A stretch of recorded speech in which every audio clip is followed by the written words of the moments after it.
Hello again. So last week we talked about a 1971 Volkswagen van that I own, Gus the Bus.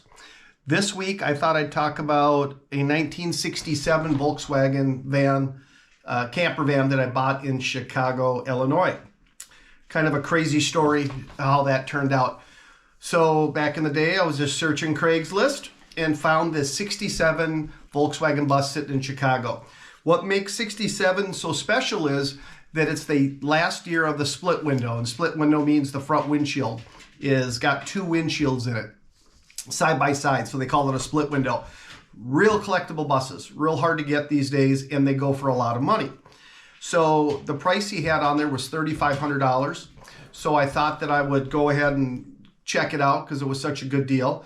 So we flew to Chicago. We flew to Chicago, landed at O'Hare Airport, got out, got a taxi, and that's where all the fun really started. So got in the taxi broke down on the freeway halfway there or whatever, and he made us get out on the highway, and he demanded that he was paid in full for the trip from the airport to where the car was. Well, we only made it halfway, and he demanded he'd be paid in full and told us we had to get out of the car and leave on the highway, which was an amazing way to start this journey.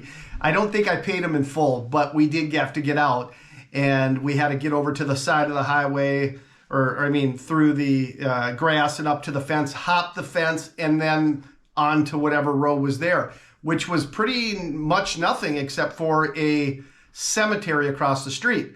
So we saw some people at the little house that takes care of the cemetery. So we walked up there and asked if they could let us use a phone to get a hold of this guy. We didn't have a cell phone back then. This is before cell phones were really huge. So anyway, we got the guy on the phone, and he decided he'd come get us in his little pickup truck. So he came over, picked us up, brought us back to his house, and then we got to see the van.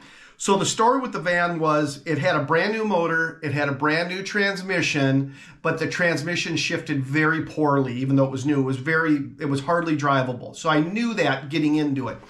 And I flew out there thinking maybe I could fix it on the fly and get it home. Wishful thinking, I know, but that's what I thought I could do.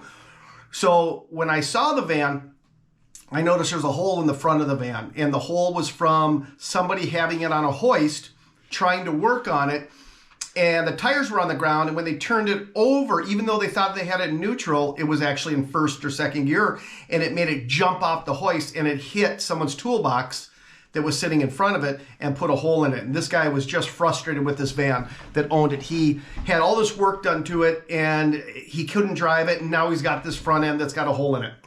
So we started it. I made sure it was in neutral. We started it. It started just fine. I could tell by the little shifter that things weren't feeling right there, but I know what I was doing, and I had an idea. I said, hey, do you got a 13 millimeter wrench? He said, sure, why? What do you want to do? I said, I want to check it out and look at it a little bit. I guess before we did that, I had felt it, and I knew what was going on, so I bought it for $3,500. I bought it, and then I asked for the wrench. And I took the wrench, I removed the shifter. It's two little 13 millimeter bolts. I removed it. And then there's this little plate that sits underneath the shifter. That plate was turned around backwards. And I saw that. And it felt like it was too, because I'd done this so many times that with my old Volkswagens where I've actually put it in backwards, but I knew what it was right away and I could fix it right away. But I just turned it around, put the shifter back on, started it up. I said, well, thank you. Appreciate it. See you later. And we drove it back home. And that guy was pissed. So I bought this thing for $3,500. He was not happy that it was something that simple to fix that tranny, and the shop couldn't take care of it for him that he had to go into. And this brand new tranny wasn't shifting right for him. This brand new motor, couldn't use it because he couldn't go on the road right. And he was now to see it fixed so easily and getting ready to take it from Chicago back to Minnesota. He just was not happy. So we drove it back home in the rain. And that little hole in the front, water was getting into that hole, so we had to shove some paper or something in there. I don't remember now. We had to shove something in there to keep the rain from coming through. But when we got it back, We got onto a couple websites that sell parts. We bought some parts for the interior, made the interior look mint, took it over to a body shop, had that front end fixed, had it painted. I probably had the $3,500 into that I bought it for, and then another $3,000 on top of that. So maybe just under $7,000 I had into that van, and I put it on eBay and sold it for $30,000 like a month or two later after the work was done. So that was the 67 Volkswagen camper van, and I'll put a picture somewhere in this video. I'll have to figure out how to do that, but I'll put a picture in this video of that van so you can see what it looked like. I don't know if I have pictures before and after, but I'll try to put both up if I have them. So anyway, that's the story of the 67 van. I hope you enjoyed it. Everybody have a great day, and I'll try to think of the next video. Take care.